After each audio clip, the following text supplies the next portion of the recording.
Hello everyone, কেমন আছো তোমরা সবাই? তো আবারও চলে এসেছি নতুন একটা ভিডিও নিয়ে। তো এটা ছিল একটা 1 পাউন্ডের চকলেট ফ্লেভারের কেক। একটাই কেকের মধ্যে 2 রকমের থিম দেওয়া ছিল, মানে 2 রকমের ক্যারেক্টার দেওয়া ছিল, তাই জন্য কেকটা এরকম টুইন শেডে করা হয়েছে। একটা শেড হচ্ছে হাল্কের জন্য আর একটা শেড হচ্ছে আয়রন ম্যানের জন্য। বলো তো কোন শেডটা কার জন্য?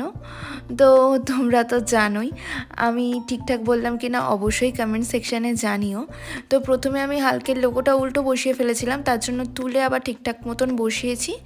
দিয়ে বডিতেও প্রিন্ট আউট বসানো ছিল, সমস্ত কাটআউটসগুলো বসিয়ে নেম লিখে কেকটা কমপ্লিট করি। কেমন লাগলো অবশ্যই জানিও। তো এইবার যে কেকটা করছি এটা একটু অন্য রকমের অ্যানিভার্সারি কেক বলা যেতে পারে। অ্যানিভার্সারি কেক সবসময় রোজ হার্ট এই টাইপেরই করেছি, কিন্তু এটা সম্পূর্ণ আলাদা ছিল। এটা ছিল একটা সি বিচ থিমের ওপরে করা। আমি যতটা পেরেছি রিয়েলিস্টিক করার চেষ্টা করেছি। তো সমস্ত সমুদ্রের যে ঢেউগুলো আছে সেইগুলো করে নিয়ে সামনে বিস্কিটের ক্রামস দিয়ে আমি বালি করে দিয়েছি। এটা করার পর কিন্তু বেশ রিয়েলিস্টিক লাগছিল কেকটা, আমার তো পার্সোনালি খুব পছন্দ হয়েছে।